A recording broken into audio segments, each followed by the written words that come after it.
예, 여러분 안녕하세요. 건국대학교 법학전문대학원의 정연덕입니다.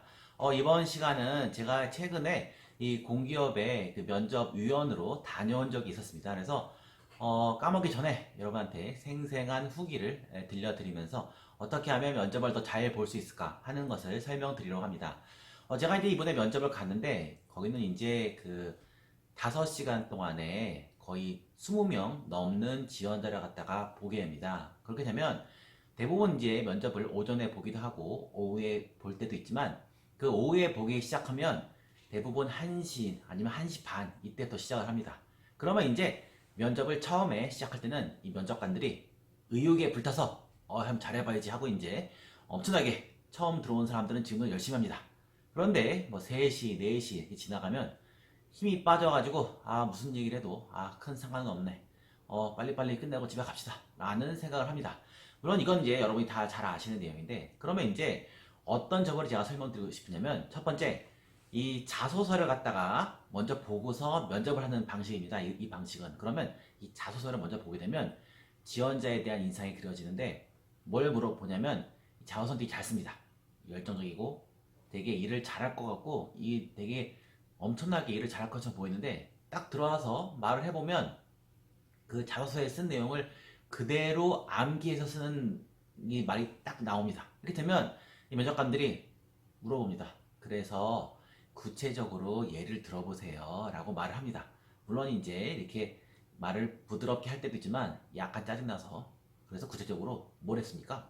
라고 말할 때가 있는데, 그러면 자소서에 그대로 암기해서 말하면 안 되고 뭔가 최소한 진짜로 자기가 그 면접관들한테 들려줄 구체적인 예를 들어서 하나나 두 개를 꼭 생각해 놓고 말해야 됩니다. 그렇지 않고 자소서에 나온 내용 그대로 똑같이 얘기하면 이 단어 똑같이 외웠네 라는 생각을 합니다. 가급적이면 구체적인 사례 한두 개는 꼭 생각을 하셔야 합니다. 그리고 이제 요새는 이제 블라인드가 유행이기 때문에 이 블라인드 하면 어떤 일이 벌어지냐면, 그 지원을 하시는 분들도 경쟁자가 누군지 모르지만 면접관도 이 사람이 누군지 모릅니다. 그래서 보통 이름 말하지 말라고 합니다. 학교 말하지 말라고, 아무것도 말하지 말라고 하니까 이 면접관도 엄청나게 궁금합니다. 얘는 어떤 애지? 정말 일을 잘할까? 똑똑할까? 이런 생각을 너무 많이 하니까 여러분들도 가급적이면 그 똑똑해 보이는 거 많이 보여줘야 되고 말을 정말 잘해야 됩니다.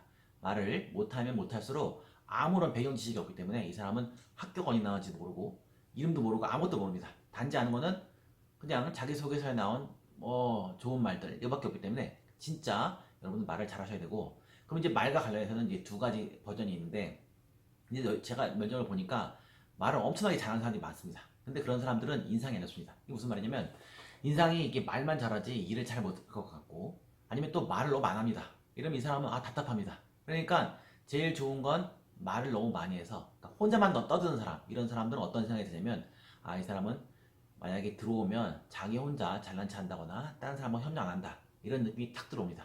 근데 말을 너무 안 하면 이 사람은 제대로 한 게 뭔가 자기주도적으로 한 게 아무것도 없네? 라는 생각을 갖습니다. 그래서 가급적이면 이게 팁을 드리자면 육하 원칙을 따라서 말을 하면 말이 너무 짧아지지도 않고 많이 길어지지도 않습니다. 그래서 가급적이면 이 생각을 하셔가지고 너무 많이 하지도 않고 너무 짧게 하지도 않고 물어보는 말에 잘 대답한다 라고 하시면 되고, 또 이제 사람들이 많이 또 실수한 게 뭐냐면 이 자기소개서를 보통 보고서 물어보면 그 계산적이지 않다 뭐 이런 말을 누가 썼습니다. 근데 어떤 예를 들냐면 실제 그러니까 면접관이 이게 어떤 뜻인가요? 구체적으로 사례를 들어보세요 그랬더니 갑자기 이 사람이 저는 계산을 잘하고요 수학을 잘한다 그래서 모든 사람들이 벙쪄가지고 이게 무슨 얘기하는 거지? 그래서 자기소개서 쓴 내용도 자기가 잘 파악을 못해갖고 면접관이 물어본 말을 딴 얘기하면 그 자리에서 감점 엄청나게 많이 당합니다. 그래서 그 사람 나중에 면접관들 끝나고서 어떻게 저런 사람이 이런 데 왔지라고 생각을 합니다. 그래서 가급적이면 면접관 말을 잘 듣고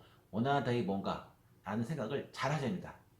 그 다음에 이제 요새 유행하는 게 단점에다가 뭐 꼼꼼하다 이거를 쓰라고 제가 얘기했었는데, 이게 요새는 또 유행이 단점에다 꼼꼼하라 쓰라고 하니까 대답하는 사람이 너무 많습니다. 그래갖고 이제 너무 식상합니다. 이제 저는 단점이라 뭐 많이 물어보는 게 장점 단점 얘기해 보세요 하니까 저희 단점은 일을 꼼꼼히 처리합니다. 그래서 끝까지 최선을 다하면서 그래서 사람들이 이제 물어보는 게 앞에 얘기했었는데 얘 얘기 또 하네 라고 하면서 그거 하면 또 이제 반론이 뭐냐면, 아, 그러면 혹시 기한 내 일을 잘 처리합니까? 라고 하면, 아, 제가 기한 내 일을 잘 처리하지 못합니다. 그러면 이게 또 감점이 됩니다. 그래서 꼼꼼하다는 말은 요새 유행을 가급적이면 안 쓰시는 게 좋은 것 같습니다. 왜냐면 이 꼼꼼하다를 하도 많이 쓰니까 그런 반론이, 아, 그러면 꼼꼼하니까 그만큼 일 처리가 늦어서 마감을 못 지키거나 나중에 허둥지거나 일을 잘 처리 못 하겠네요. 하는 경우가 많습니다. 그래서 요새 꼼꼼하다는 안 쓰시는 게 좋고요.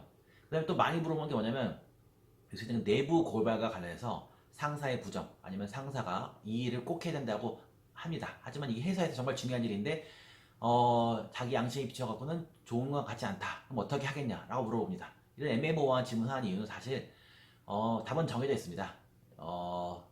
자기가 여러 사람들과 협력해가지고 의견을 수렴해서 가급적이면 회사의 이익을 일하는 동시에 뭐 상사님께 잘 설명을 드리겠다라는 식인데, 대부분 사람들이 이미 물어본 사람도 어떤 대답이 나올지 뻔하게 다 알고 있습니다. 근데 거기서 너무 떨거나 아니면은 너무 자기 주장을 한다거나 아니면 무조건 고발한다거나 아니면 무조건 상사를 따른다는 거 하지 말고 애매모호하게 넘어가시지만 최대한 그 두루뭉술한 답을 하시면 됩니다. 다 가급적 그게 떨지 않고 하는 식으로 하시면 되지, 굳이 너무 한쪽을 정해서 상사를 고발하겠다 아니면 상사를 잘못 덮고 넘어가겠다 하는 식으로 하지 않으면 됩니다.